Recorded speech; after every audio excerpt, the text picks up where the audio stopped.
Joining us now for her first television interview since the election of the new Pope is House Speaker Emerita Nancy Pelosi. It's so good to see you. You are, I think most people know this, a lifelong Catholic. So I have to know what went through your mind when the announcement came that this was the first ever American-born Pope. Well, it was pretty exciting. The first excitement was there's white smoke. I was in the airport in Washington, and I took it upon myself to announce it to everybody else because we heard that right away. Now, the thing is, what happened was when his name was announced, Leo the 14th, that was something, American Pope, following in the footsteps of Francis, named for Leo the 13th. Pope Leo XIII was cared about the poor. He wrote an encyclical, Rerum Novarum, of new things. He cared about workers' rights, about workers' wages and working conditions, and the ability to join unions. This was 125 years ago or more. And he also cared about the poor, those in need. So when this Pope took this name, first the just almost shock of it being an American, but then secondly, the joy of it and shock of him choosing Leo the 14th as his name. Something quite remarkable. It's very exciting. I'm glad you quoted, you heard from our Archbishop of Washington, Cardinal McElroy. He spoke so perfectly about what the fit is here. So the new Pope is, of course, not just the Corriere della Sera, but he's on the front pages of newspapers here all across our country.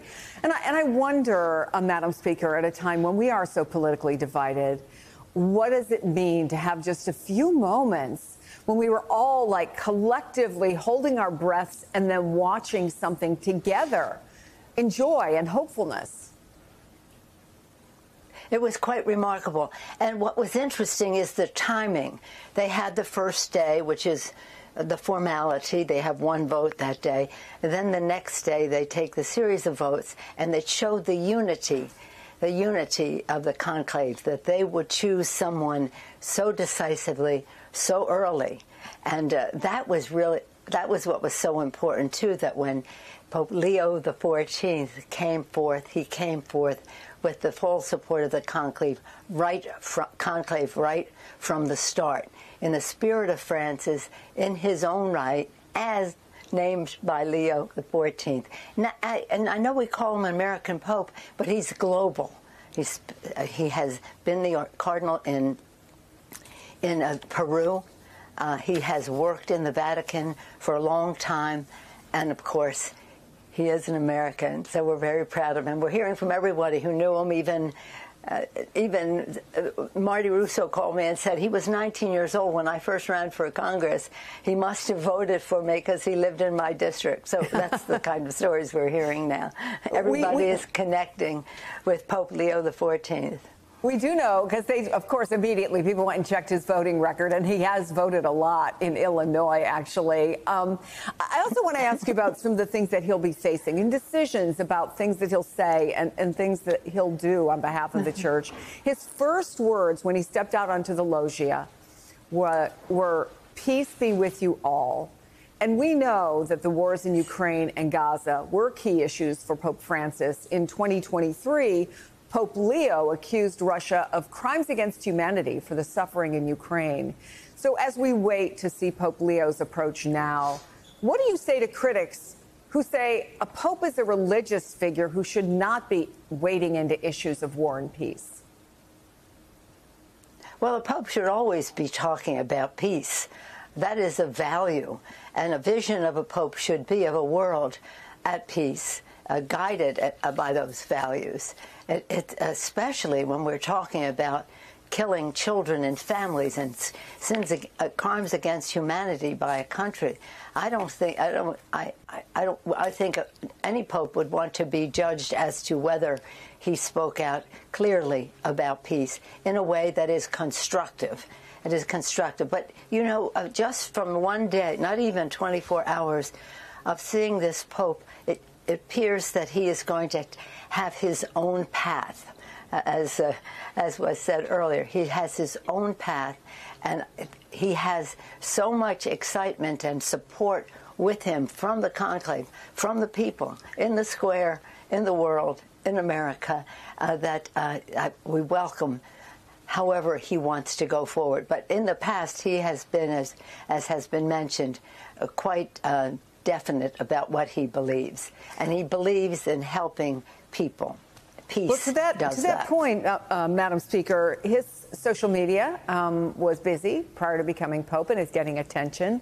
It includes a post he shared just last month from a Catholic commentator who called out Trump and the president of El Salvador for laughing about the deportation of Kilmar Abrego Garcia. And then in February, he also reposted an article from the National Catholic Reporter that was titled, "J.D. Vance is wrong. Jesus doesn't ask us to rank our love for others." He was responding to the VP's assertion that care for the rest of the world came in last after family, neighbor, community, and fellow citizens. This new pope is said to be acutely aware of conditions forcing migration, of the vulnerabilities of migrants.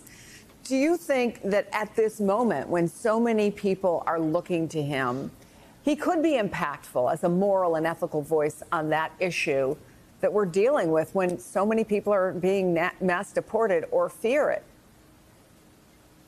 Well, I certainly hope so. And from his comments previous to being elected, the Pope, he has made clear what his values and his view of all of that is. And it is important, it is really important for us to listen to the words, both of our elected officials, when they say what they say about ranking people and their importance, and our religious leaders. Now, let me just tell you one thing more about His Holiness. He is, he's from the Augustine order, which he headed, and all the rest. So St. Augustine is special to him. St. Augustine was also very special to Pope Benedict. That was his favorite saint, St. Augustine. And when Pope, now this is a Pope writing an encyclical. Pope Benedict wrote his first encyclical. It was called God is Love. And in the encyclical, he quotes St. Augustine. He says, St. Augustine said that any government that is not organized to help the people is just a bunch of thieves. That's what St. Augustine said, and that's how he was quoted by Benedict. So popes have can be expected to express their views about justice and peace and ministering to the needs of those in need. Leo XIII did it. Leo XIV will do it. But the Pope, and certainly beautiful Francis, named for our city of St. Francis, he certainly did that as well. So I think we're very blessed in the traditions that this Pope is calling upon, and thank how wonderful we all are that he blessed us right with his very first words. Let me ask you about what might be a new tradition. You notably invited Pope Francis to address Congress back in 2015, along with then House Speaker John Boehner. It was quite the event. Have you had any conversations about potentially inviting the new Pope Leo, the first American? Would you lead an effort to invite him to Washington? Well, I think it would be very exciting, but of course that this isn't even a day old, and it was pretty, I can just say this, it was pretty thrilling when Pope Francis addressed the Congress of the United States. He talked about saving God's creation, this planet. He talked about ministering to the needs of the poor.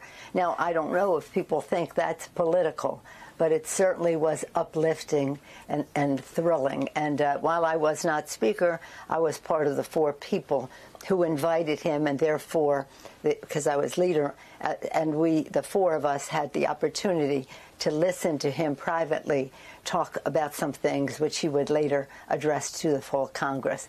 It uplifted Congress. It really added so much value to who we are that we would listen and hear. And not everybody agreed, but that's what Congress is about. But His Holiness was magnificent. So again, not to give any, our speaker and the leadership will have to make that decision, and we'll see what happens with that. But again, I don't think anybody would. And then when Pope Benedict came, he didn't address Congress, but he addressed the people of Washington in the stadium. So there's been a lot of communication in Washington, D.C. With Pope Benedict and most recently Benedict and Francis. It was glorious. It took us to heaven. I hope we can go there again. Well, I think I can say without fear of contradiction that you may not be Speaker, you may be Speaker Emerita, but there are a few people whose ear you have and who listen to you. So feel free to call us and let us know when you decide to start that push. Speaker Emerita Nancy Pelosi, well, thank you so much. Yeah, well, thank you, and thank you for the attention to us. I just going to say, now we have to find out when he will be sworn in. It sounds like, from what your reporter said, it'd be next Sunday. Next Sunday, that's right. Would you go? And then, well, let's find out when it is and who. Next Sunday, the inaugural Mass. I'd love to go. Yes, I want to be invited, if that's the question, yes. Okay. Thank you so much. It's great to have you on the program. Thank you. My pleasure. Thank you.